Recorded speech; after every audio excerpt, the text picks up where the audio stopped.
Hello everyone and welcome to the Uncuckables for another week, and the world and Australia is in even more extraordinary and uncertain times. We are half an hour late. It is 9 p.m. Melbourne time. That was because of James's NBN internet connection, which is probably the NBN's under significant strain because now everyone's working from their home, and I noticed that all the Sky News guests are now Skyping in. So we tried Skype before, but it didn't work. That's maybe because Rowan Dean and Adam Crichton, they're all hogging up all the Skype for Sky News. I think it might be because Bill Gates gave Microsoft coronavirus, and so now all the Microsoft software is sick. Bill Gates, it just struck me, he's developed two vaccines, like one for like actual humans and then one for computer software. Yeah, and he's just retired too. Almost like he knows something, yeah?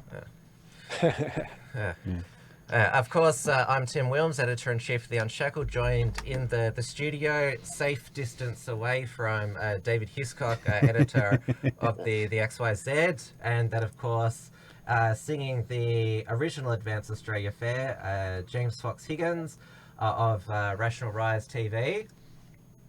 Are you saying that you're okay? You haven't got coronavirus? Is that what you're saying? I'm okay, and it's okay to not have coronavirus. You have zero coronavirus. Zero coronavirus. That's what it means. Yeah. And because he missed out on Tuesday, because we had to cancel, that was not a coronavirus related, Reg Penney from Channel Reg and New South Wales Patriots Against the Extreme Left, both on Telegram. Hey, Reg. Good to see you. There you go, guys. Yep. Good to see you again.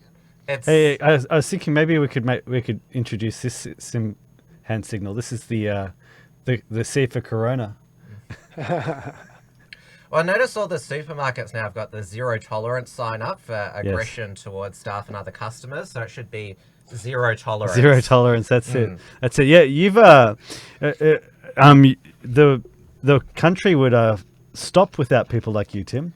Well, they'd stop with people packing the shelves and at the checkout. Yeah, we can't do it without you guys. You guys are national heroes. God bless you. Yeah. The frontline workers. Have you copped abuse? A bit, yeah. Yeah. Is that from fans or strangers? Strangers, yes. Did I just hear a cough, or was it a laugh? Unclean. Everyone's gone a bit crazy nowadays. Just everyone's gone abusing and all, and can't be all down, will ya? Pretty nuts. Yeah, it's what I love about this event though is that it's exposing the fragility of the system and the culture so rapidly. Everyone's red-pilled overnight about a lot of things, and the thing that I'm sure we'll talk about it tonight, the return of nationalism to the conversation now because of this thing and open borders and what it's done. But what is not being talked about is the return to aristocracy. We're beginning to see the plebeian masses behaving in such atrocious ways, fighting like rats over toilet paper, we really need to return to aristocracy. I think that'll fix a lot of things. This is what the world looks like when everybody starts to think like us. When everybody understands. We were expecting some sort of global catastrophic event. Yes. So our expectations haven't changed, but everyone else's, who just thought that society would just keep advancing, that the future was always going to be awesome, they've had to completely lower their expectations. This is what I talked about in my Worms Front program. They've had to curb back their sense of entitlement. You can't just get everything that you always wanted at the supermarket. And also, as I mentioned, luxuries, everyone's going to have to cut back on. Well, Australia is officially shutting its doors to foreigners in 24 hours, 9 p.m. Australian Eastern daylight savings time. So you got... We won, boys. We won. Yeah, the wrong way. Yeah. It's a pity it had to be like this. We've been trying to have a rational conversation about open borders and globalism and the free movement of people, and how destructive that can be and how destructive it has been culturally. But now we're seeing a different kind of culture spreading virally, and it's moved so quick. I know that Trump, CNN are still telling off for him calling it the Chinese virus. Of course, where did it originate? China. Yes. Yeah. I still. China's a sword. The Spanish, they're That's still it. not demanding we change the name of Spanish flu. They're not getting their feelings hurt. Absolutely, and I haven't seen the, as we've pointed out, we haven't seen the government encouraging everybody to go to Italian restaurants either. Well, yeah, because Italy, their death toll is going to surpass China's. China claims that it's got it under control. Let's have a look at the count. It's going to at surpass the moment. official numbers from China. We should probably Yes. say that. Yeah, Yes. China claims they've got it under control now, and they've got no Yeah. new. Yeah, new we, You know, you labeling. can- we call it would be rubbish, in- don't we? It would be in their best interest that's rubbish. to tell the world that, wouldn't it? Yeah. Here we go. Absolutely Yeah. rubbish. Don't trust them. Yeah, so 80,000 cases in China, 3,245 deaths, 8 new deaths. But look at Italy, 35,000 cases there. But look at their death toll, 2,978. Total cases per 1 million population, 591, which is one of the highest. And Italy, the doctors are overworked, as are the other health professionals. They're having to make decisions about who lives and dies, actually turn people away for treatment, even though they could die. And there's now, basically, I saw some footage, and again, this was on the internet, so it could be fake, but it was basically like a basketball stadium full of coffins in Italy of the Yeah, dead. wow. So let's hover there then, because like we've covered quite a lot of ground. Like we've covered the implications. Let's talk about China. So first of all, yeah, Donald Trump is saying yes, it's the China virus because it originated in China. Yes, you can't be given a hard time about that. Yeah. And so, as you were saying, James, it's in China's interests for the coronavirus to officially be past the worst Under of control. it, under control. yeah. But And there's a lot of footage has been coming out of China of all of these very weird and extreme measures for decontamination, given what we know about the virus and how long it can survive on hard surfaces and that sort of thing. And you got to wonder how much of it is just smoke screens and how much of it is legitimate. But there's been a great deal of effort, you know, of drone footage of fleets of trucks going through the streets of Chinese cities, spraying clouds of decontaminant, and positive messaging always coming from the main news channels of China. And you know, they're a centrally controlled country with a massive propaganda machine. And I've seen. I've worked in one of the more innocuous elements of the propaganda machine of China, and I'm not opposed to propaganda. I'm opposed to lies, though, and it's very hard to know anything as true or false these days, especially coming out of China, because we're just so far removed from them, and they keep a tight firewall around all the information going in and out. Well, let me put this to you. So, China is a brand. Like the actual country is a brand. China understand that they've just had to shut down like one of their most important industrial hubs, and the reverberations of that are going to go around the rest of the world for months to come. And one of the most immediate things that every person in every Western country is thinking right now is, well, why are we relying on China to make all our stuff? Like, we've seen what happens if there's a disruption here.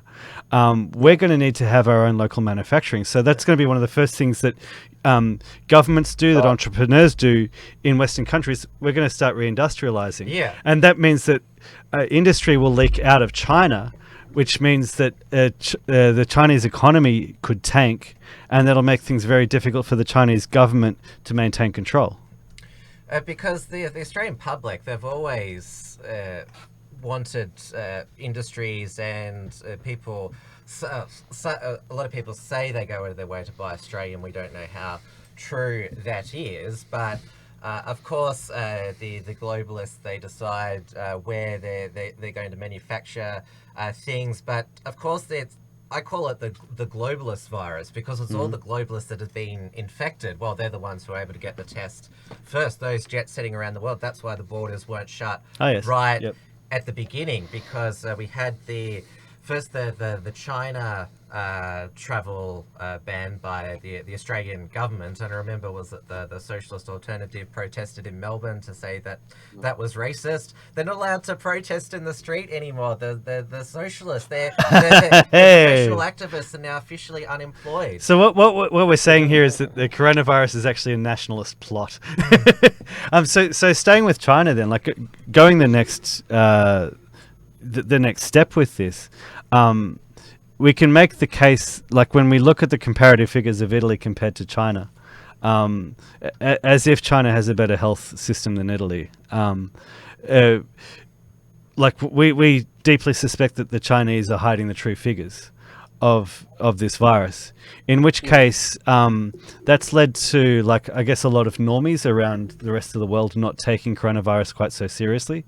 Maybe governments, which is going to backfire worse on China in the end when the truth is revealed, at least by how much this virus will ravage the rest of the world. If it is worse, on going with that premise that China is lying about the numbers, which is we can't be sure, but it's a reasonable premise.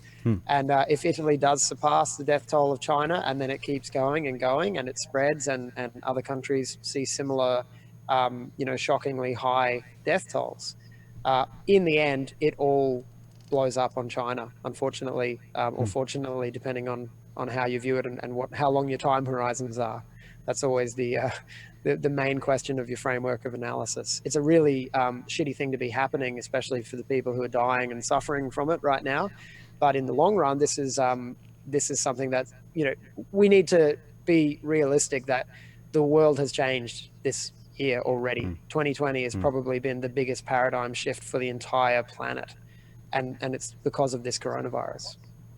Now, just want to remind our YouTube audience that we have got Entropy working. I'm putting in the link in the description, so come and join us there to ask a question or send through a super chat, or if we think of a good enough poll question, we'll ask you. I haven't been able to get DLive working tonight. My software has told me it's malfunctioning, but I remember Nick Fuentes, who's now exclusively on DLive, he said that apparently the Chinese have a stake in DLive, so that's maybe why we weren't allowed to broadcast there. I'm just there's an interesting comment from Versace Cowboy. Yeah, you were going to say, James? Yeah, I had trouble getting onto DLive with my stream last night. Actually, I didn't think much of it. Just thought it was a glitch. But we'll see how I go tonight. maybe we've been banned for our skepticism of China. So, like we're saying, not only is China responsible for the virus, China is responsible for it not being taken seriously enough in the rest of the world. Well, China itself... I would question that China is necessarily the origin point and responsible for the virus. Definitely the outbreak began there. Absolutely. There's no doubt about that. Yeah. But the outbreak is not the design of this clearly designed bioweapon. Absolutely. It's not the lab origin, and there's a lot of evidence suggesting that this may have been something that was smuggled out of North America, and either accidentally released in China because of incompetence, or it might have been deliberately released in China by its designers in order to create this event. I mean, this is they're going to, regardless of whether it's a totally natural virus and whether it's a Chinese virus or not. We know that the globalist elites are going to use every inch of this crisis as cover for the economic crash that was already coming. It was already coming, and now the domino's been flicked, and it's coming much, much faster than anyone was really ready for. And they're going to use coronavirus as the excuse now. But we know, we have been studying the financial system for a bit longer, understand that that's just a smokescreen for what's really going on. that brings up the element of this. I was discussing this actually today with Mark Moncrief. So what we could actually be seeing here is a controlled demolition. Yeah. People want to hear Reg speak. Yeah. yeah, me too. Yeah, jump into the conversation. Yeah, Reg. well, what I'm going to say that CCP can't be trusted, with a virus and all, and I mean, when you try to speak out against what the actual hell is going on, China's just going to get you and all that. That's about it, because there's no rights like liberty or freedom in China, because China is just a one-party communist government.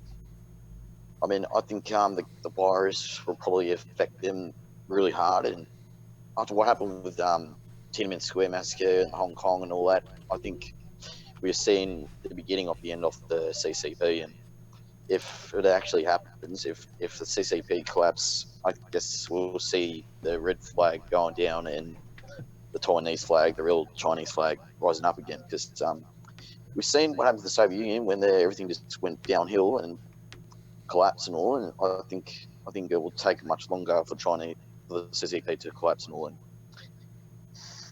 I reckon the virus. Yeah, I'm not so sure about that, just because I think there's a lot of solidarity within China behind President Xi. Yeah. What we're definitely seeing is the collapse of China's influence globally, and our trust of them is not going to recover from this event, and that's going to massively affect Chinese economy and workforce. Yep, and then we'll see how it plays out and how President Xi handles it, and if that solidarity behind him remains. But I'm not sure that this will necessarily destroy China's government itself. But yeah, it's destroying the globalist scheme, which is fine in my books.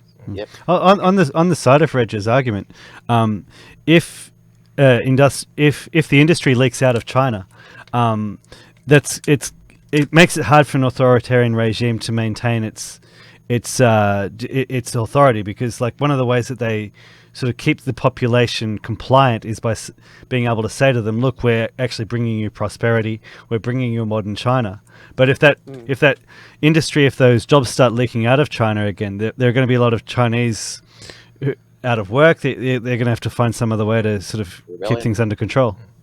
Well, Xi Jinping, he went to Wuhan to basically declare mission accomplished. We've contained it. And yes, because it is a lot of people have made the point, because it is a authoritarian one-party state, they're able to effectively lock down people because there is no human rights in China, though it was for the greater good. But also people have pointed out that because SARS, that also came from Hong Kong, spread to China and Taiwan, or Southeast Asia. All of those nations have experience with containing a virus. And so it's not just China that's been able to contain it. Taiwan, Singapore, and also South Korea as well. Vietnam, I looked up on the world table, has hardly got any infections there. So they know how to contain a virus. We've all got no idea. Okay. I have found that interesting. Like over in those Asian countries, from what I understand, they've just they haven't bothered about sort of phasing in any kind of levels of restrictions. Like they've just gone bang, okay, straight hardcore. Everybody stays home. Nobody's allowed out. They've just locked it down right from the very start. The pattern in Western countries has been to sort of steadily ramp it up. And then when they finally announce a lockdown, they kind of sort of say to everybody, well, people haven't been really following the restrictions closely enough, so we're going to have to introduce a lockdown. This is what drives me nuts about what's happening here in Australia is, we're seeing hundreds of cases piled on every day, and they're just the official numbers. Yeah. The symptoms are 10 days behind you being contagious, roughly. So you can be contagious and not know that you have it. And so the numbers that we have are only the people who've submitted themselves for testing and who've tested positive. And they've only submitted themselves for testing because they've become symptomatic, which means they've been walking around for 2 weeks with contagion before they've even suspected they have it. The numbers in Australia are way, way, way higher than they're saying. So the testing simple logic, that it's they've already carried much out, higher. Testing that they've carried out, it's only about 1% of the tests or something very low are coming back a positive of those that they've tested. But you're right, there could be countless more cases in the community, because Richard Wilkins, the celebrity reporter for Channel 9, because he'd been with Tom Hanks's wife, he tested positive for coronavirus, but he said that he felt fine. We'll have a look at it. It's a logical certainty that the numbers are significantly higher, possibly by orders of magnitude. And this is why, this decision to ban meeting last week or whenever it was, to ban any group gatherings more than 500, totally arbitrary number. And now it's 100 now. But schools are still open. And then now it's 100, but schools are still open. And it's like, go to school, but stay 1.5 meters away from other students, says our Prime Minister. Has he ever seen a classroom? They're packing 30 students into an 8 square meter room. Has he ever seen the year 8s? Just don't put your kids in school unless you want them to die. That's my advice. Yeah, but that would be your advice, James, regardless of whether we're in that's a been my pandemic or advice. not. Yeah, exactly. That's been my thinking on the matter for years before this virus. But yeah, it's like, people seriously need to stay home. It's very bloody serious now. It was astounding. I actually heard them discussing on the ABC. They were discussing, like, okay, how do we go about homeschooling people? I thought I was listening to the Uncuckables, but it was... Yeah, it's been really disturbing, though, seeing, mostly out of the States, seeing how many, we'll just say how many low IQ people have been sharing on Twitter how much they hate their children and their husbands and wives now that they're all stuck at home together. Oh, really? That's the state of things, yeah. I saw a divorce lawyer who posted that couples locked in isolation for weeks at an end. After this is over, I'm going to be making quite a bit from that's this it. pandemic. That's it. Far out. Man, justice might be coming, folks. We have got a question on entropy from Senator Slayer, asked via Port Film Co-op. Senator Slayer is wondering if Bluebeard will be welcomed as a guest on the Uncuckables for his amazing take on the Corona saga. Well, would Bluebeard on the show, would he maintain social distancing? Yeah. Be great to have him on. Yeah, bring the pirate in. Bring him in. Absolutely. I just know that he can get quite in people's faces, and though Dave stays away like this distance away from me normally. It's the thing about the coronavirus thing. It's a nationalist introvert's heaven. It's like, you guys are telling me that you want me to stay indoors and not go outside. You mean that all I have to do is just lift and shitpost? I can do that. Yeah. It's a Sigma's heaven too. This is like, I've voluntarily isolated myself as many hours as I can possibly do, and I only leave home when I'm being paid to. And now that's all cancelled. No one's going to pay me to leave anymore, so I'm here. I've been gardening. Yeah, because I'll go out for a bit. I mean, I just need the sun. I'll just stay at home for a bit and just watch the TV and all. But if I want to go out, just go out down the park and back. That's about it. Have a walkabout. Just go and walk about and just head back as well. No Westfield or anything. More packed. Don't go to the shopping centres. Yeah, that's like, don't go near them. I mean, people go there to get their toilet papers and all that. They're all a bunch of dumbasses. Yeah, go to the smallest, least frequented local grocery store. Yeah. Although there are those alleged reports, sightings of those large buses going into outer suburban, rural and regional supermarkets and clearing out the place, and speculated not just to hoard it, but to resell it online. I'm sure you've seen on eBay people trying to sell toilet paper for $100, and I did notice that there's a lot of posts about that on Facebook saying this person's trying to flog toilet paper for $100. Let them know what you think. Contacting the there's seller. A special place in hell for scalpers during a global crisis like this. So I'll just so yes for scalpers. What's your view as a former libertarian on the idea that if there's a whole lot of demand for these products, that the supermarkets should raise their prices? That's one way to stop shelf stripping. Well, then you'd have riots in the street if you raise a $1 packet of pasta to say $6. And we had Peter Dutton today. He appeared on, or phoned into 2GB Radio, I should say, because he's still in isolation. He said, "I'm coming after you." Peter Dutton issued stark warning to hoarders. Peter Dutton has vowed to come down like a ton of bricks on possible crime syndicates that have been busting out to regional supermarkets. We do have some people I think are profiteering. They're hoarding not for their own consumption. I think they're either sending some of the products overseas or they're selling it on the black market arrangement in Australia. I'm going to come after those people. Black market toilet paper. Yeah, it won't be a pretty experience when we deal with them. We will come down like a ton of bricks on the individuals, because I think the ones that have created this pattern of behaviour of hoarding and cleaning out the shelves. Although some would change that headline to say that racist and fascist Peter Dutton persecutes noble Australian entrepreneurs for engaging in voluntary free market transactions and making demand and supply equal again. Well said, Tim. But that's a bit long for a headline. I reckon it should just read, "They must go home." Yes. Send them back. Yep. Yes. And I don't mean the toilet paper. They must go home. They're as bad as my mother. Yeah.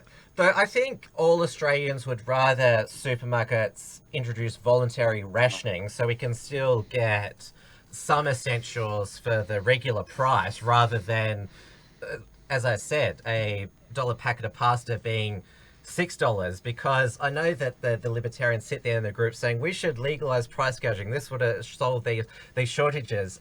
Yeah, but it might. But what about the riots that would happen? Yeah, okay. Like they don't think about. I'm willing to go out on a limb and say that part of this, part of culpability for this crisis and the deaths, is on libertarians. And that's because they have not been speaking up adequately against the evils of open borders, free trade, and the free movement of peoples.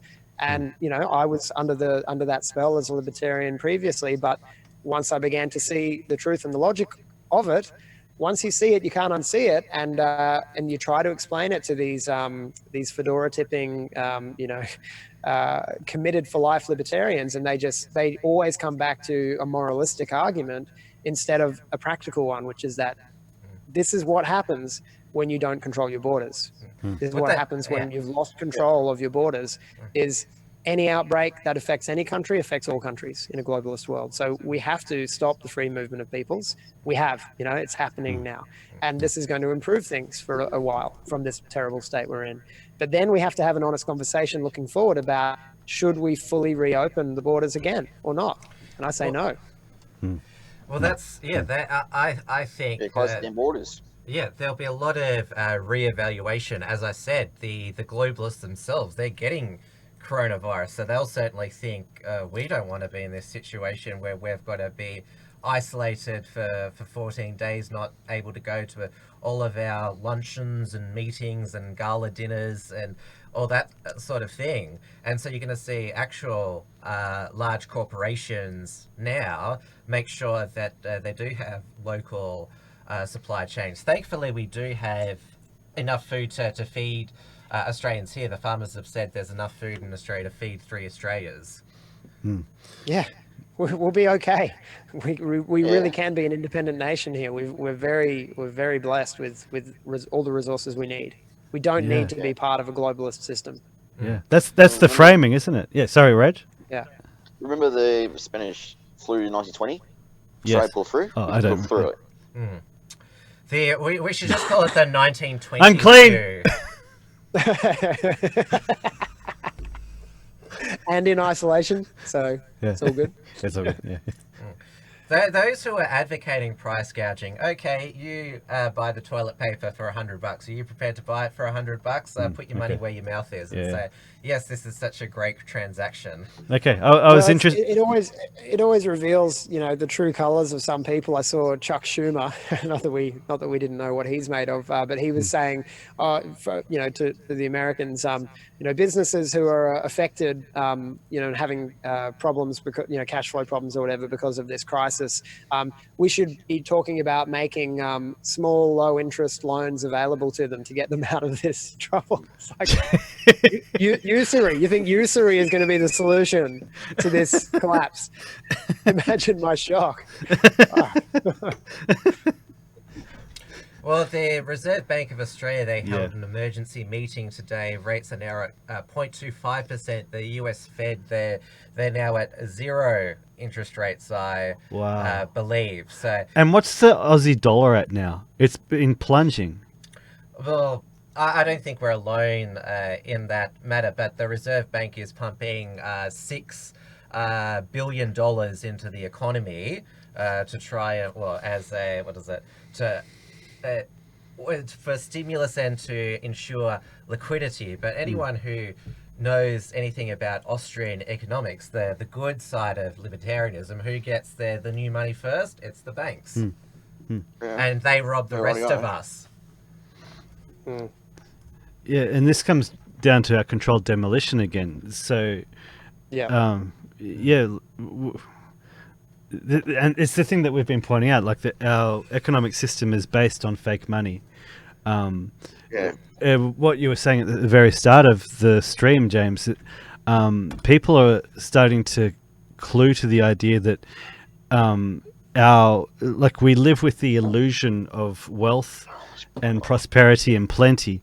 We live with the illusion of security, and what we've actually got like when you're shutting down entire economies all across the West, we've got what we're looking at here is the possibility that the whole thing will just come crashing down. But not for everyone and not with equal distribution. Are you guys familiar with the RK selection theory? Oh yes, absolutely. Yeah, so we're living in an R-selected society that's creating this this abundance mentality, and it's all a house of cards. And it's when the reality of scarcity emerges, as it's done very, very rapidly over the last few days, really. That's when the case selected among us have our time to shine. And so this is what we're going to see is there's a great opportunity here for the people like us who have been speaking truthfully and being willing to be unpopular and be ostracized from the herd. To rather be part of small packs who are strong and truthful, this is our time to shine. This is our time to, not gloat, but just remind people that we've been warning against the evils and the ills of this system for a long time, and now everyone is forced to acknowledge the failure of the system, and we have to present an alternative.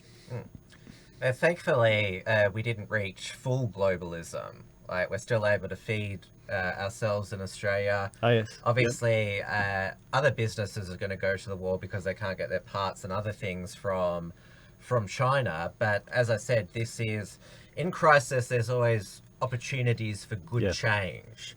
And obviously this is a terrible crisis, but we do learn from them because we say never again. Absolutely. It's something I've really noticed about the difference between my grandparents' generation and this generation. It's something I remember my grandfather saying. It would have been at the 50th wedding anniversary of him and my nana, who are now both passed away. He said, we come from the generation that would do and make do. So if something was broken, you would fix it. My nana, she would see you throwing out veggie scraps and she'd say, you could make a soup out of that. So they're the generation who went through the Great Depression and the Second World War. So they were changed epigenetically. They were made K. And what you're going to see is, like, you're going to see the K's shine, and you're going to see a lot of R's become K's. Like before, that's right. Yeah, like for example, before the coronavirus, if like a can of soup had a dent in it, like, you wouldn't buy it. Now you just take it. Yeah, great example. Yeah, and personally, I'm aware. I've become a lot more aware of how much toilet paper I don't need to use. Yeah. Now, people talking about why the outbreak of this virus has been so pronounced in Italy. Have you guys talked about that on Uncuckables this week? It's because of, from what I've heard, and I did hear this on the Bolt report, somebody he was interviewing, is that there's a lot of Chinese workers that fly into Milan to work in the fashion industry. That's why Italy, and coupled at Chinese with rates. Coupled with a really elderly population in Italy, because of course European birth rates are appalling, and coupled with China lying about their own death rates. So that's why Italy has been so, and Spain. Let's just have a look. Let's just go back to Spain for a moment here, because their death toll is rising as well. Look at Spain here, 14,000 cases, 638 deaths. Look at France, 9,000, but also look at the smaller European countries. Norway, 1,600 cases. Belgium, 1,406. Switzerland, 3,000 cases. They may not be in the EU, but they're in the Schengen area. That's where all the globalists meet in Davos, and for other things as well. And we have a look at Sweden here. Remember these small European It's going to nations. be everywhere. Yeah, it's going to be exploding everywhere. I only have Guys, can you imagine what a disaster it's going to be if this reaches Africa? I don't even want to think about that. It's the only place the globalists don't go. That's why there's been hardly any cases in Africa. Same in the Middle East right now. I mean, they're just really scared of it as well. But India, Mexico, Brazil, even though the Brazilian president's got coronavirus, they've all got really low infection rates. So Mexico is actually considering closing its borders to the United States to protect its citizens from the coronavirus. What a time to be alive.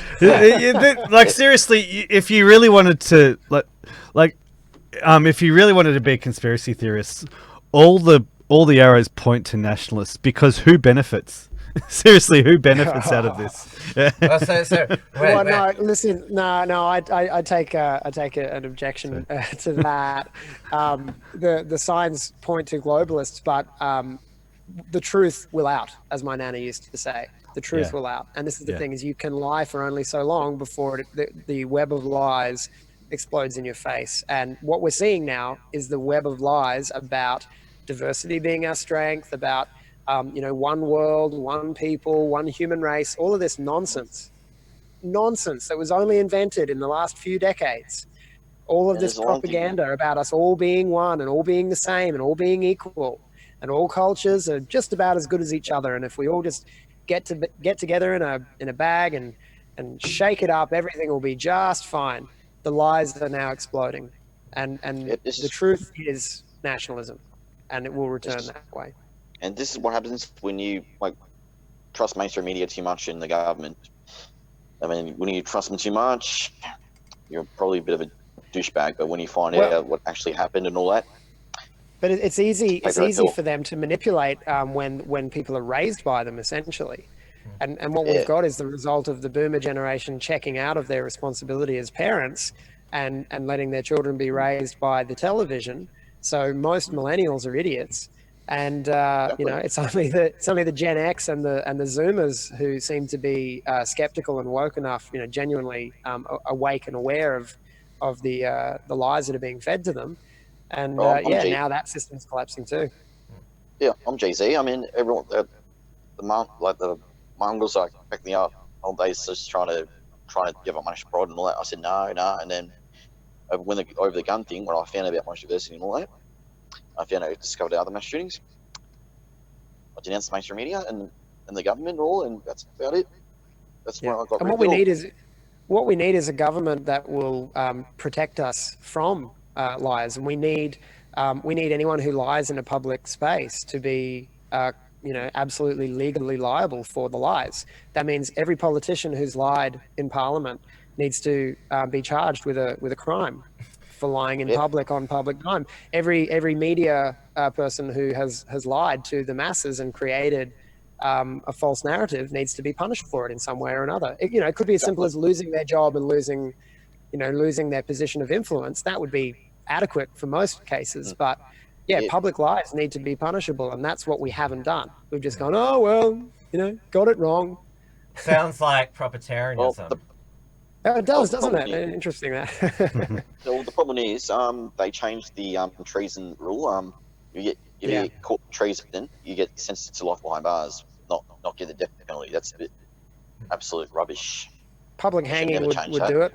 Mm. Yeah. You'd only need to do it a few times too. Yeah. I heard that There's a reason these punishments used to be so brutal. You know, it wasn't just because of unenlightened barbarians. It was because, you know, you have to take the crimes that are going to have the most profound long-term effect on society the most seriously and create an adequate deterrent, you know, from others doing it. And if you, Exactly. this is why I advocate for convicted, proven pedophiles to be burnt in public square, because that will create a deterrent for other pedophiles to act on their desires, you know. And if they can refrain from harming children, even if they have those desires, then great. And they will do that if they have the fear of God in them, and if they have the fear of being burnt on the stake. That might actually prevent some kids from being harmed.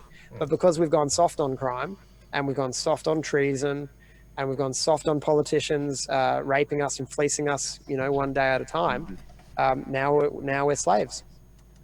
Well, there was talk on Sky News tonight that the hoarders and the price gougers, they should be put in stocks. We should get the stocks back. And this was the Sky News panel. So this is how, in a time of national emergency, those who are not just behaving appallingly, but basically at the peak of selfishness and self-interest. And again, know that Ayn Rand, she believed that selfishness and self-interest was the best. But as this is a time when I know that a lot said about, you know, individual rights. Oh, the state of emergency, our rights are being eroded. But what about our responsibilities as well? Personal responsibility. Oh, it is the thing that makes me curious. Just like it's like I want to keep having a bet both ways on this. It is really, really curious the way that Western governments the world over have been able to find a way to get people to kind of enforce this just more, essentially more government power, forcing everybody to stay home, forcing everybody to trust the government, and like they found a very, very effective way of getting people to do what they want. It's also, I've talked about that, I said this on my Monday show, that government is only as powerful as the people are obedient and subservient to it. Yeah. And Yeah. I can tell that the reason why the Australian government has been so slow to implement stricter and stricter containment measures is because they don't want to break down in public order. They don't want rioting or just society to break down. Because, Oh, absolutely, yeah. Because they like, look at everyone thinks that ASIO has all the resources to look at any person of interest, and they've actually confessed, and so have the Australian Federal Police, we can't even monitor all the Islamic terror suspects all the time, so they can't even monitor them effectively. How are they going to make sure They're that too busy watching Uncuckables. people are going to be in their homes all the time? Is there enough police to enforce that? And Mike Burgess actually referred to extreme far right extremism. Extreme far right extremism. That was actually his words. Maddie and I were actually losing it when we actually read that bit. It was hilarious. Yeah, with everybody stuck at home on the internet, they're going to have a hard time monitoring what everybody says.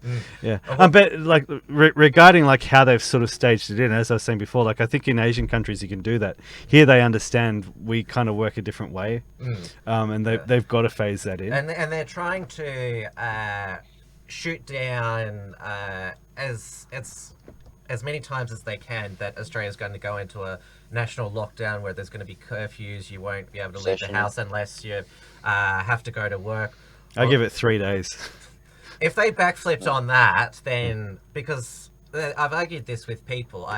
There's one thing for to backflip on a funding promise, but to backflip on that you're not going to lock down Australia. To backflip on that would be really, when you've told people calm down, it's fake news. But what's happened every time that like they've been proven to be fake news? They don't acknowledge what they said before.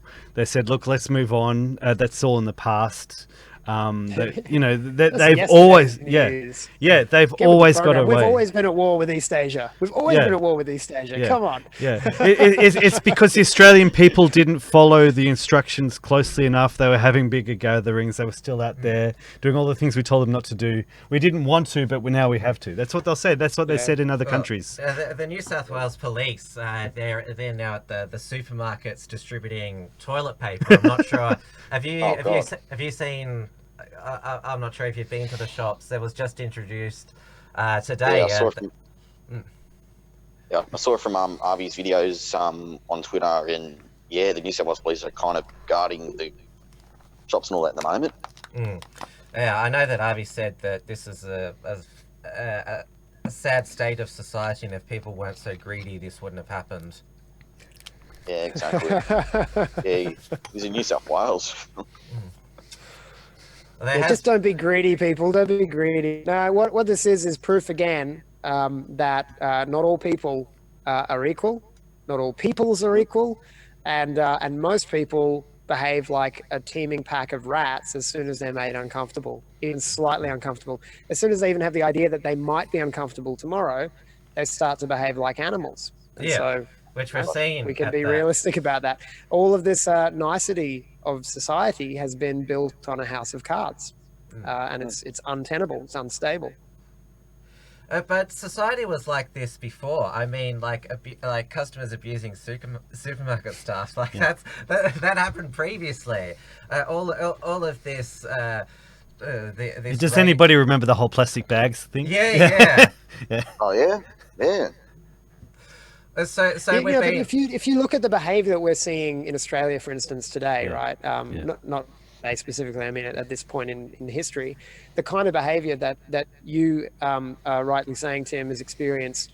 Somewhere, everywhere, in a supermarket, there's some psycho coming in and abusing the staff. But if you took footage of like these women biffing each other in the toilet roll aisle, and you took it back in time. And showed it to members of a Christian society 100 years ago, a European society 100 years ago, they would be absolutely horrified, and they'd say, "Oh yeah, we should never go to the colonies." These, we've just, like with the pornography thing, we've become numb to how alien this sort of disharmony and behaviour is for. What should be a Christian European society. We were better than this in the past. Well, Italians, they're not turning back to Catholicism. In fact, Pornhub are offering Italians free porn to survive the quarantine. That's just the handlers trying to make sure they don't turn back to Catholicism. But if a whole bunch of boomers die and there's a new baby boom, and the Zoomers, and the millennials start having sex in their apartments because they're stuck with each other, maybe we will see a massive return to Christianity and to Catholicism. That would be great. Yeah. This new generation will be called the Coronas. The Corona babies. Yeah. Or COVID-19. Yeah, if you, that's far too dystopian. I would say to those heterosexual couples quarantined, you know what you can do if you're isolated together? Get making babies, people. Yeah, that's it. Yeah. That's it. You sort of said something before the stream, James, which kind of sums up one of the things I want to talk about. Like you said, what happens off the air stays off the air. Yeah. What a time to be alive. Like, I don't know what it's been like for you guys. Like, I'll do my best not to gloat here as well. Like we've been talking for years about how the whole system is a house of cards. One goes, everything goes. When I look at what I do, like I'm doing this because a number of years ago, I started to understand that the system is a house of cards, and it took me a few years to really understand all the ins and outs. And there's still more to learn. But you had plenty of red pills, and you're living in a world of people who are still taking blue pills. Yes, as we speak. Yes, and so it's one thing to sort of say, look, what we have is not sustainable. At some point, this is going to start crashing.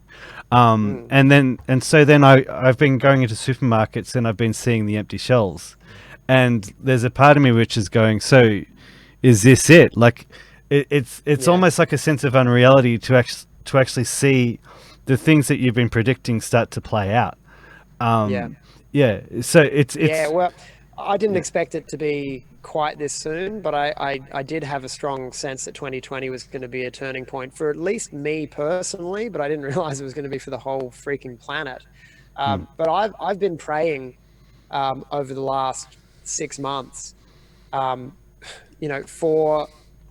the hard times to come as quickly as possible. And I'll tell you why. It's not because I actually want suffering and I want all this misery. The world does not operate anything like how I would choose it to operate. But my wishes and my preferences have no bearing on reality. So we've got to be able to separate our preferences from reality. But I've been praying to God that the hard times and the hardest of them will come as quickly as possible, because I'm in my prime of my health, of my knowledge.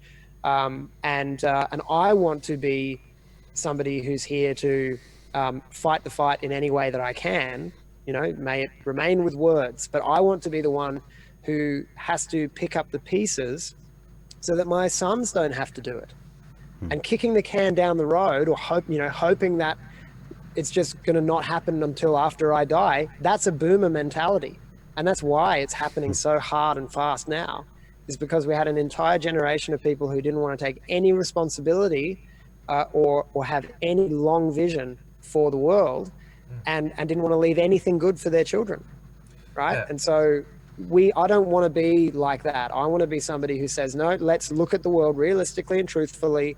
Let's take the situation in hand. Let's put aside our wishful thinking and take action to make things better right now, even if we have to get our hands really dirty, and even if we have to die for something bigger than ourselves, so that our children don't have to do it instead of us. Exactly. Well said.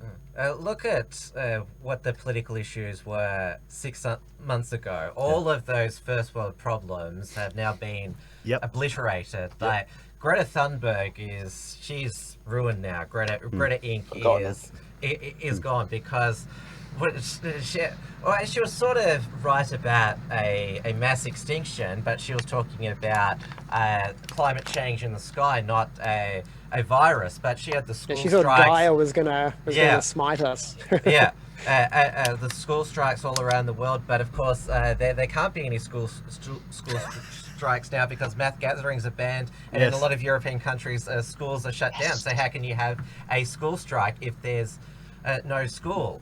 And as I mentioned before, all the Extinction Rebellion people, they can't super glue themselves in public places now because it's a public health hazard. And as I said previously on my Wilms Front show, that your non-binary gender is not going to save you from getting the coronavirus. So remember how everyone was encouraged on Twitter to put their pronouns in their bio. Yeah.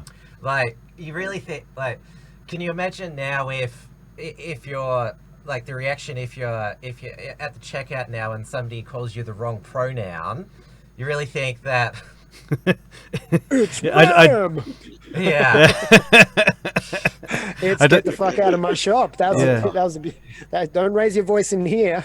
We've got rules now. We have rule of law again. One roll of toilet paper for you, sir. Yep. There are so many points in there. If we just sum up like what you've just been describing, and then like we think of all the discussions that we've had on the Uncuckables, and we have the expression clown world for a reason. Like people will look back in hindsight at this period and go, well, yeah, of course it was building up to an ultimate destruction. Like it was like another, like we've been using the analogy of Sodom and Gomorrah all this time. And like we've been like so far in it, and it just seems to just get worse and worse and worse without stopping. That it's hard to see an end to it. But it's actually quite possible that like hard times are going to actually bring about an end to all that degeneracy. That nobody's going to have any time for virtue signaling if they're trying to think about where the next meal's going to come from. Well, Alan Joyce announced today that his Qantas, because they've had to lay off 20,000, they're not going to have a compensation package or receive pay. There are going to be a lot of unemployed people. There are going to be people who lose their homes. The point is, Alan Joyce was one of the biggest virtue signalers on same-sex marriage, Indigenous issues, but his name was trending on Twitter today. Of course, that's the sort of crowd that he's playing to, all enraged at him. Qantas's virtue signalling, didn't save Alan Joyce being the wrath of people today for not promising to take care of his workers through this crisis. Yeah, I mean 20,000 just lost their jobs and all that, which I heard of. 20,000 just lost them. And people just don't want to go. I just lost my livelihood, as well. Like I've had all my gigs cancelled, and there's no protection for what I do. And there's I don't even fit into this stimulus package because I'm a sole trader. And apparently, according to ScoMo, sole traders will be fine because we'll stimulate the economy so that people keep buying stuff. Well, guess what? They're not going to be buying music. Entertainers for their crowd, because no crowds exist anymore. The government's just banned my career. And there's no recompense, and they're probably still going to chase me for my tax bills and for my car rego. So I've got to pay the government to annihilate my income. And I'm a nice guy. Like I'm not somebody they have to worry about, but I'm an example of what's going to be happening to many, many, many people over the months ahead economically. And I've been saying for a while now on this show and on mine, we're one uncomfortable situation away from men taking action. It's discomfort that is the tipping point for revolution. When men get uncomfortable enough, they act because they have to. They're forced to. So unless our government can be more sensible and clean up this situation and not follow the footsteps of fucking Chuck Schumer and declare we'll give you loans at low interest and you can, we'll bail you out and make you an indentured slave for the rest of your life, paying off the interest on a loan that you shouldn't have gotten in the first place and you wouldn't have needed if we hadn't been so irresponsible with how we run the country. Our governments are broke. The US government is broke. What's let's have a look at the debt clock, because they're promising... The system is broke. The whole system is broke. And this is what they're trying to hide from us, and they'll try to hide it to the very end. But there is a major economic collapse happening, the likes of which we've never seen. And it's going to be much sooner than I thought. Here's the debt clock here. So when the government says we're going to take care of you, they haven't got the money. They're just getting it from the government bond market. So here we go. They're just trying to get everyone to calm down. Yeah, USA national debt 23 trillion, public debt to GDP ratio nearly 70%, external debt to GDP ratio 98%. Have a look at China's national debt, 8 trillion. They're doing okay when it's external debt to GDP ratio, 30.5%, public debt to GDP ratio, 55%. Let's have a look at Australia. 622 billion is our national debt. So when ScoMo is promising all these billions for stimulus, it's all borrowed money. Public debt to GDP ratio, 43%. But look at our external debt to GDP ratio, 127%. So we're even more than the United States. The UK, they've got a 203 external debt to GDP ratio. Bloody hell. And so is Canada as well. And where does all this money land? Which country is the source of all of this money? That it's got to land somewhere, right? People have no idea. I see that, Dave. Yeah. See what? People really they really think that the money in their wallet and the money in their bank is somehow real. They don't understand the falsehood of fiat currency and how it's just a complete illusion made up out of thin air. They can just throw another $8 trillion into the pot that all it is selling our children and our grandchildren and our great-grandchildren into slavery. That's all it is. It's just creating an unpayable, inescapable debt spiral that just goes on and on. We have got another question on entropy from Port Film Co-op. This is his own question. I'll just remind people to join us over on entropy by putting the link in the chat again. He asks, if China owns all our milk, dairy companies and many farms, even if we step back from globalization, can they just still screw with us? Well, the milk's Not if we Australia. nationalize it. Yeah, nationalizing it. I mean, that's where, what is it? Fidel Castro, that's what he did with Cuba. I mean, obviously he was a communist, but it shows that it can be done. Yeah, well, Fidel Castro's burned in hell at the moment, getting tortured by General Pinochet, so something to worry about. Nuco, we still have an Australian farming milk industry, Norco. 100% Australian made and known by Australian farmers, so people need to start buying that. Because I bought like 4 litres. 4 litres of And I guess, like, is the milk that's foreign owned, that's still coming from Australia, right? It's just, it's farms and and organizations that so I mean, this is the thing, is like, ownership on paper is not the same as real ownership. You own what you have and control. And all it takes is for our government to say, all right, China, nah, you don't own shit anymore. Goodbye. Yeah. We own it all now. And, you know, come and take it if you want it. If we had a ballsy enough government to do that, then we own it all again. We just take it back, you know? That's right. I mean, I support it. If I was Prime Minister, I'll just stand up to them and say, nah, we're going to nationalise it. You don't need to do it anymore. If China gets pissed off, you know, Australia's under the ANZ US treaty. So if we get attacked by China, the USA just comes in, just counter it. That's about it. Because, you know, the Chinese will actually get really angry and just get really upset if we take everything back from them. We need the government to grow some nuts to. Yeah, but would they get angry enough to stage an invasion and start bombing Sydney and Melbourne? You know, that's the question. And if it's a no, would they bomb their own people? Let's not forget Darwin. Let's not forget Darwin. Yes, they would. They would absolutely bomb their own people. They'll target Darwin. I mean, poor Darwin's been through a lot of hell. You know, with Tracy, Japs, and all. Yeah. Yeah. Well, I don't know. I don't know enough about the volatility, and what we're going to see is a lot of if our government does anything to act, or if we find that this paradigm shift tilts us in the direction of electing a leader who talks more like Fraser Anning talked or something like that in the next decade, and we see a shift in politics if we see a shift in politics towards nationalism, you know, in reality, in who we elect and who we allow to rule over us, we'll begin to assess then, you know, if there's a chance of a real hot traditional war between nations. But I don't think it's going to get to that point. I think the chaos is going to be at the street level. It's going to be fourth generation warfare in the places that degenerate to war. Well, imagine how effective cyber warfare would be at this stage, because we know that China has engaged in cyber attacks, was it Australian National University, and also on our parliament just before the last election. So imagine if there was a cyber attack on the Woolworths and Coles software that they used to process the checkouts. Oh yeah. Imagine if that happened. Yeah. Because that's happened before. There was for about a 2-hour period, all of Woolworths registers around Australia, they couldn't process anything. Really? And that was a cyber attack.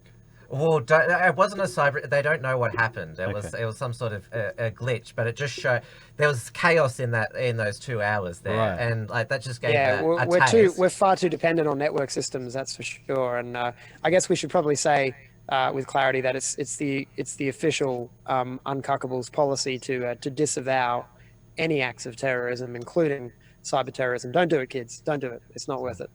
Don't mess with the system. Yeah. We have got a super chat on entropy from Peter V.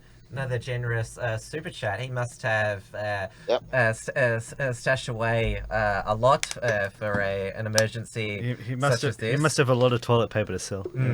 Shitty walk, shy flew with a touch of tainted virus. I'm just going to before I finish.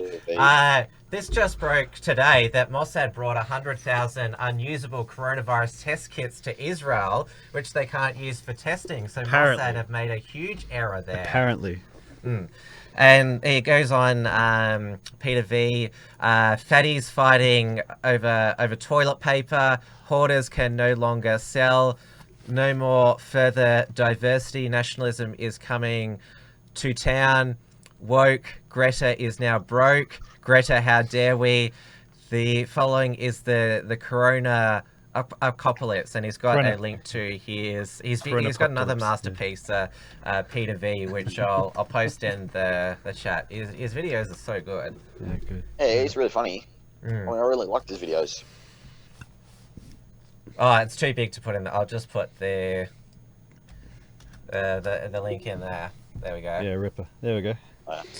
Talking about videos, people are talking about how they want to watch Outbreak, or I don't know about you guys, but I want to watch some zombie movies again. I want to watch 28 Days Later. Train to Busan is really good.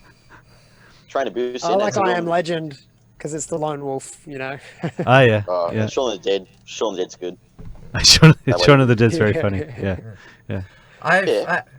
I've noticed that YouTube is starting to. It's not on our live stream at the moment, but before every video, just above the description, they said to get the information about the coronavirus, go to health.gov.au. And Facebook in particular have increased their algorithms because they've got less moderators because, well, apparently... Because they're all dying. Well, if it's a virtual company, like, can't they just all do human manual reviews from home? Yeah, but they're just YouTube are the same. They're just using it as an excuse to just start to force the narrative the way they want it to go. Yeah. And you can use Corona as an excuse for anything now. Yeah. Do you know what? It's like they had the formula. Because what are the two movies? There was the recent movie. Was it Outbreak? There's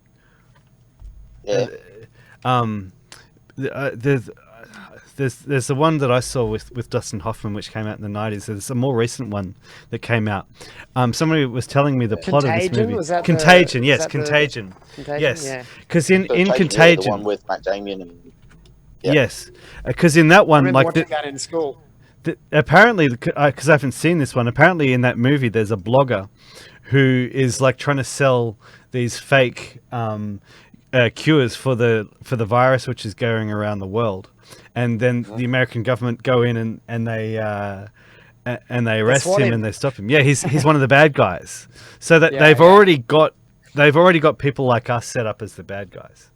I'm not selling any fake cures. Yeah. I think they're trying to make an Alex Jones there or something like that. Yeah. Alex Jones is selling fake cures, definitely. What is that? The water filters, the fluoride shield. What else? All those supplements. Brain power powder stuff. Yeah. But there's been talk of a vaccine being developed for coronavirus. There was even news tonight that apparently malaria drugs can help treat coronavirus. They've also said that about HIV medication. There was a report on Tucker Carlson about from a guy who was saying that they had 100% success rate with this peer-reviewed test using this existing drug that's been around for 50 years. I think it's a malaria drug. And they did a full controlled peer-reviewed test on corona patients and had 100% success rate. And they're claiming that this is the second time in human history that they've discovered a foolproof cure. So if it's true... So if it's true and the governments act quickly enough to distribute this stuff, then the crisis could be over, as quickly as they can supply it. Let's put it that way. It'll be over by June, so yeah. Well, the economic crisis is not going to go away so quickly. That's the thing is we're already spiraling economically. And if it goes on for another month or 2 months, 3 months, the economic fallout is going to be the thing that we don't recover from anytime soon. Yeah. And so it's either time for a total reboot, which would be my preference, or we're going to be slaves. We're essentially going to be slaves. That's why I'm gunning for Bog Roll Boogaloo. Yeah. We're talking about. Well, I know that some of us are divided on. In the aftermath of this outbreak, whether we'll see a. I'll be back in a second. Yeah, sure. Man. Yeah, the very mention of the bog roll, and he had to run. I'll be back in a couple of minutes. Sure. Yeah, go. Yeah. I'll be back. Yeah, I'm confident that we will have a reassessment after this towards more nationalist and communitarian policies, and we'll also see some of the better aspects of libertarianism implemented, just slashing that red and green tape, because Daniel Andrews has just announced that onshore gas exploration will be allowed in Victoria, because he's like, oh shit, the wind farms and solar panels are not going to keep the lights on and keep the fridges on. That happened very, very quickly. Yeah. Didn't it? It was one thing there was one thing I was worried about during all the bushfires in the hot summer, like whether our power grid was actually going to be able to cope with it. But now there's a real economic crisis. All of a sudden the globalists' faith in so-called renewable energy is just gone. And now there's talk of states removing restrictions on shopping hours, and also on when curfews on deliveries. Jason Clare, the Labor backbencher, said local government should get rid of all the curfews on trucks and deliveries. They're just this is the ultimate red tape cutter, because both sides are saying, look, we want to maintain public order, just make sure that everything's efficient as possible. We'll get rid of all of this. So and maybe we should have maybe when we get a little bit further in, we can introduce and start to talk seriously about total tax debt forgiveness for everyone. And total maybe total student loan forgiveness, and total mortgage forgiveness, because if they bail out banks but don't help the people with the financial crisis that everyone is in, then again they're betraying us again. They're selling us out again and driving us deeper into slavery. Banks need to be at the bottom of the list of people who are going to be bailed out. We also, I think, we'll see, because a lot of people are voluntarily staying at home because they don't want to go out in the chaos of the shopping centres and elsewhere. And so it's gone from learn to code to learn to cook, because of course the cafes and restaurants have learned to Dave. Learn to cook. You can't get your smashed avo anymore. That was only ever a meme. Yes. Mums whose careers just got cancelled take this opportunity to learn to sew, because if we can make our own clothing, we won't be dependent on China. And that there's a huge connection economically throughout history with a nation being able to clothe its own people. Not just food. We always talk about food because that's the obvious thing. But if you can't clothe your own people, then you are a slave to the system. And this is a huge part of why the globalists for 100 years have been angling to make China the center of textiles and clothing manufacture, to make us slaves to that whole system. Right. Yes. It's building on from that. You're saying to the women, like, learn to sew again. I think it's entirely possible that after a few months of having to stay home with the kids, there are a lot of women who are going to realize, hey, we actually managed, we survived, and I kind of liked being at home with the kids rather than being in an office with having a million things to do and never being able to see my kids again. I kind of like my kids, and if we can, we didn't have to spend any money on transport and on childcare. I think I'm going to be a stay-at-home mum. I think you're going to see a lot of women actually make that decision. I hope so. That's an optimistic view, but I'll pray that that's how it goes. This is why they haven't closed the schools. They could have, if there was a pandemic 50 years ago, because all overwhelming majority of mothers were stay-at-home mothers. But now overwhelming majority of households have both parents work. Well, they Listen, may well have to. dads They of may well have to Australia- be again. Yeah. Dads of Australia, don't be a cuck. Don't be a pussy and wait for your prime minister to tell you when to take your kids out of school. That's Take it. your You heard the fucking man. kids out of Yep. school now. Be Yeah. a man and take your kids out of school now. Yeah, Don't pull let them your out. kids die because you were waiting for permission from the government. Just pull them out. Don't listen to the government. Yeah. Yeah. Stand up to them. Yeah. Stand up to the government. Say that's it. They don't care. They'll be grateful. The government will be grateful that you were ahead of the curve. Yeah. Peter V has said, please close down safe schools. Yes, there'll be no more cultural Marxism in schools if Yeah, they're that's shut it. down. That's it. Just close down schools, full stop. Because that is what Universities do it.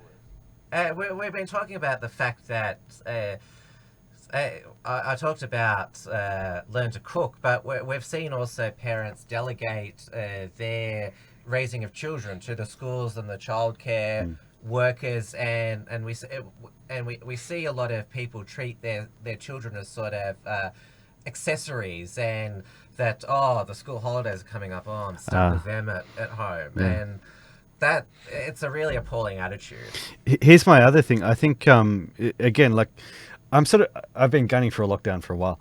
I think it's going to be another thing that I think the kids are going to love it, because I teach kids, and sometimes, and every now and then I'll ask the kids, what do you do during your week? And so many kids do some kind of organized activity every single day of the week.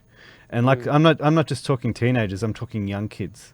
They don't have the hours and hours and hours of unstructured free playtime that we did when we were kids. And if you're not allowed to go to dance class and all the different instrumental classes and all this other stuff that you do, and you don't have to drive around between everywhere, all of a sudden you're going to have kids playing at home, playing in the backyard, and they're Playing their own way. and they're going to love it. And like for me as a piano teacher, maybe it maybe not that great a thing, but I think, building on what I was saying before, I think people, the positive thing you can take out of it is that people could go, what, we don't need to run around doing a million things. We want to be a little less busy.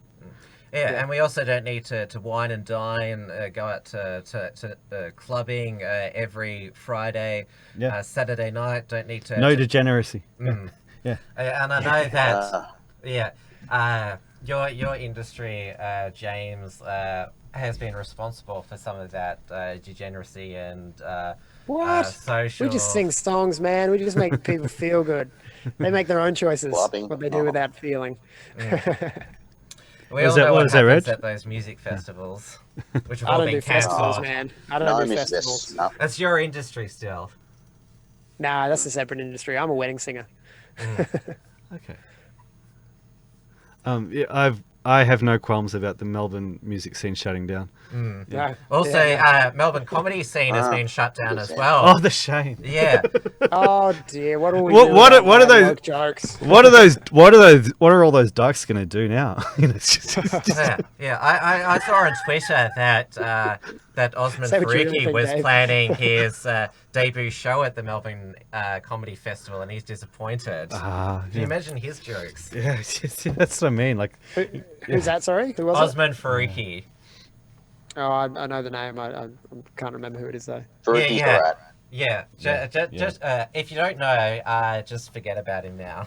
Yeah, done. Yeah. He's an anti-Australian rat. yeah, that's Okay, right. yeah. That's right. Good. I'm glad his gig got cancelled. Yeah. Yeah, seriously, like I don't perform all that much anymore. Like even when there was no coronavirus, I would not go to sleep after getting home late from a gig, like 2 or 3 in the morning. I would not go to sleep until I'd put all my clothes through the wash and I'd had a big long shower, just to get get rid of all the smell of the smoke and of all the weed out of my body and out of my clothes. I couldn't stand it. Yeah. So it's just I'm actually quite over the Melbourne music scene. So yeah, and just the idea that Well, it's over too. yeah, just the idea that they like It's like every musician that you meet, like, is finding some kind of SJW angle to like push their music along, to sort of promote their music, and just for me, the sheer joy that you're not going to have any of this, and you might actually just have music for music's sake again. I think that's a great thing. We've still got. Although I don't mind a bit of didactic music, especially if it's in pushback to that SJW narrative. Absolutely. And I'll take this opportunity to let everyone know that I'm about to start a crowdfunding campaign to, hopefully survive this storm. But I've just finished writing my next album. It's called Logos Rising, Songs of Faith and Nation. And it's going to be the most based Christian album you've heard in a long time, if ever. Awesome. So stay tuned, and I'll be sharing a little bit of it on the James Fox Higgins show after this, and talking about it a bit more if anyone wants to tune into that. Ripper. Yeah, they'll trigger a lot of SJ wankers. The AFL is still on for now. The AFL decided to proceed with round one tonight. So Richmond and Carlton played their traditional opener in front of an empty MCG. Richmond won 105-81. I thought it'd be a bit confronting seeing an empty MCG stadium. It'd be like a women's football match. No, it'd be like it would actually be like a Melbourne Football Club home game. They've played in empty stadiums all over the years so much. It's true. It's true. It's all true. Yeah. Meanwhile, the rugby league, ANZ Stadium, where we play rugby league, the Bulldogs won Bulldogs lost to the Cowboys 16-24. And it's a whole empty. At least the referees don't have to deal with the Bulldogs fans, because they're the most aggressive ones. So, NRL crowds, they were virtually non-existent anyway, especially after that season launch promo. Yep. Karma hit them hard. And what is it? Super Rugby, that's been cancelled for the year. So Raylene Castle, she ruined Australian rugby for nothing. Greenberg destroyed rugby league. Well, they want to bail out as well, the NRL Greenberg. Yeah, well, because both of them, him and Castle all come from the Bulldogs, so they should never let in. Yep. Well, I'll say that you should never let people from Canterbury Bulldogs run the game. So, just screw it up. It's all Chinese to me. I don't follow sports. Well, we really could get what we always wanted. Like, I actually want the AFL to tank. I want the NRL to tank. I want these big monopoly organisations over our great. The game will continue, right? Yeah, we'll still play football. Yeah. We'll still play football, just with no SJW rubbish. Yeah. Yeah, rugby league's had enough of SJW rubbish. They're sick and tired of getting the AFL treatment. So when the coronavirus is over, I think most of the NRL fans will just come up and say, "No, that's it. Get out. You're ruining our game, and we want someone in to listen to the fans, and to the fans only." Well, the NRL's just been greedy. They all cared about money, and that's about it. I mean, this is rampant, capitalism and corporatism at play. The other side of the coin. Yeah. Yep.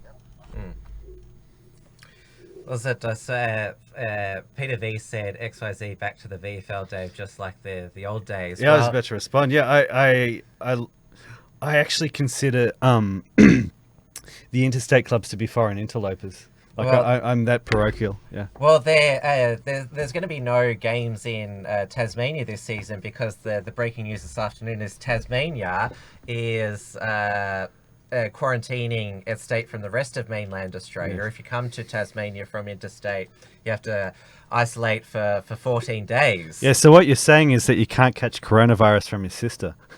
Yes, but.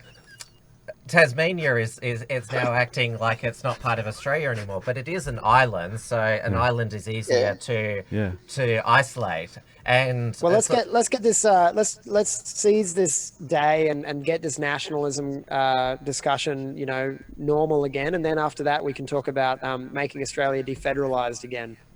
Yeah, the next step. Oh, they're still taking mainland states' money, Tasmania. I noticed that the WA state government and opposition are complaining yet again that they're not getting enough coronavirus stimulus I like this. money. I like this. We're finishing off the stream with a possible breakup of Australia. Yeah, That's and awesome. even Yeah. though- Make ACT New South Wales again. Yes. Yes, New South Wales flag here. Oh, really? Yes. I'm gonna get it. well, Yep, don't, got this from the Melbourne. Got this from Melbourne. Yeah, So- right. That's a bit weird. even Awesome. though, That's cool. even From though New South Washington, but yeah. even though WA does have a land border, it's like nobody would cross it if they really wanted to. You only cross that Well, New border South if you Wales have to. Yeah. used to be a large state, but they kind of shrunk it before like 1901 happened. So yeah, There we go. Yeah, make the states Recon- autonomous again. yeah.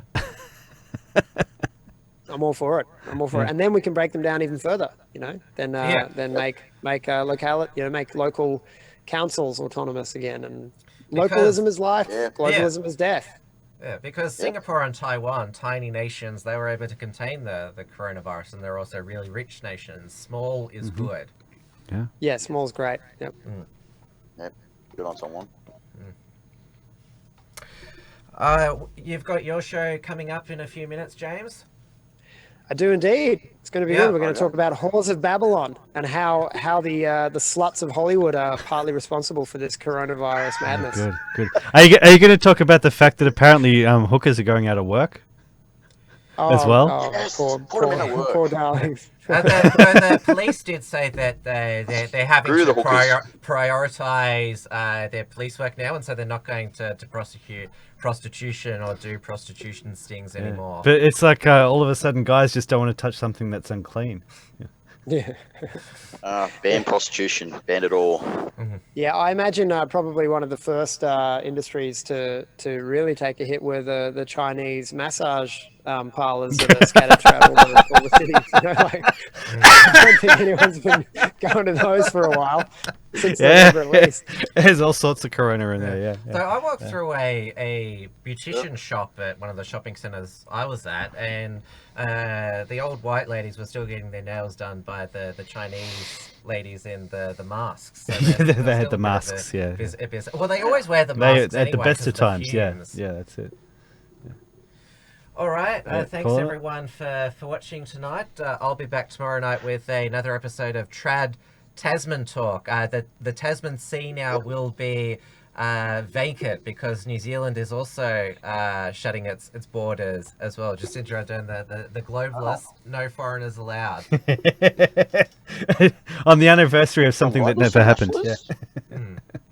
What the hell? Wow. Everyone's a nationalist now. Everyone's a prepper. Everyone's a homeschooler. Everyone's a nationalist, and suddenly we look like normal guys. Genius, It's yeah. great. I don't know. What I a don't time to be know. alive. I don't know if I can deal with this level of social approval. It's just a little bit Yeah, much. well, Yeah. Trump promised us winning. Are you tired of winning yet? No. Yeah, that's it. Far out. Because the outbreak has because they remember Bill Maher was praying for a recession, so Trump would lose the election. But now because of the containment measures, they're necessary, but they're going to trigger a recession. So you can't blame him for it. And now Trump he's playing the nationalist card again, calling it the Chinese virus, and it's the perfect time for border control to properly and justifiably be implemented. Yeah, good on him. He's going on the attack. Yeah. I wonder if I'm almost curious about what the libertarian takes are on this at the moment, but I'm not going. It's not worth it to go on Facebook and have a look. So Well, I think Dave Longhill supports Trump, so yeah. but I mean more our sort of our low-level libertarian interlocutors that we've had run-ins with in the past. I'd be curious what their takes on this situation are. Are they on board the nationalist train now too? That would be interesting to know. But I don't care enough to find out. Well, they're worried about government tyranny during this time, which is a possibility. But as we need a bit more government tyranny in the immediate, I think, just in the right now. Guns. Well, as I said, I always came from the libertarian school that a government is more inept than has a tyrannical streak about it. That unless it's an aristocratic government, and then possibly not. As I said, they're like obviously Antifa and the socialists. They're still on social media, but nobody's interested in their scare about Nazis anymore. Give it time; it'll be back. All right, it's fellas, about been great hanging. Cheerio. Thank you, James. Thank you, Reg. Thank you, Dave. And of course, keep checking out theunshackled.net for new content. Yep, and come to the xyz.net.au. Yeah, James. And jump straight over to Rationalise TV on YouTube right now, because we're going to start the James Fox Higgins show for the night. Beauty. Good night, everyone. Good night. Cool. Great to see you all. Yeah. The outro will play.